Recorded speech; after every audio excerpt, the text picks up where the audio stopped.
विद्यार्थी बरं वाटतं की पाचवीच्या मुली सगळ्या एकदम जोशात होत्या आणि आपलं भविष्य पण शाळेला भरपूर आता मध्ये बोलणारे मिळते आणि मुलांची त्या दोघांनी लाज राखली.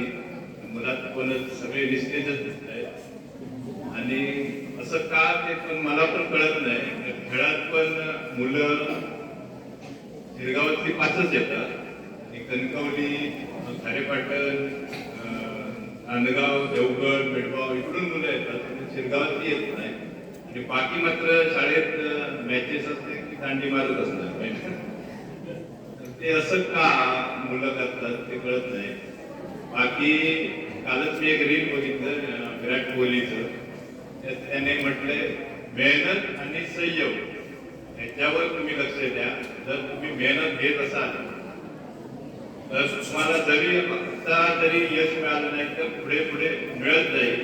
त्याच्यासाठी संयम बाळगला पाहिजे आणि आपण मेहनत घेतली पाहिजे. आता आर्या आहे ना, आर्या तिला मी एवढं ओरडतो नेटमध्ये, तरी पण जाऊन सांगतो येऊ नको म्हणून सांगतो, तरी पण ती रोज येते आणि त्यामुळे तिची आता हळूहळू प्रगती होत गेली. कारण ती रोज प्रॅक्टिसला येते म्हणजे येते. किती ओरडते काय होते होते. तर ती आता तिच्यामुळेच आमचं नाव होतं. म्हणजे आता गुरु हे सगळं ठीक आहे. जर तेंडुलकर खेळलाच नसता चांगला तर आजरेकर सरांना कुणी ओळखलंच नसतं. तसंच तुम्ही जर पुढे पुढे गेलात तर गुरूंचं खूप नाव होतं आणि तुमची प्रगती बघून गुरुना पण खूप बरं वाटतं. म्हणजे त्यांची छाती फुटून येते. जेव्हा आता संकेतने गेल्या वर्षी आमच्या एका मॅचमध्ये 7 विकेट काढले एका डावात, मला असं झालं की कोणाला सांगतो मी काय करतो.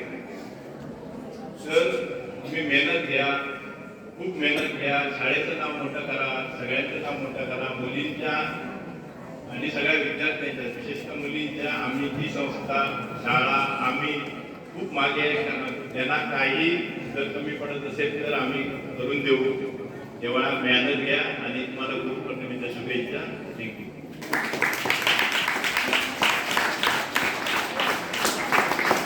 आजच्या कार्यक्रमाचे अध्यक्ष व आपल्या शाळेचे मुख्याध्यापक माननीय श्री अल्ताफ सर यांना मी विनंती करते की त्यांनी आपले मनोगत व्यक्त करावे.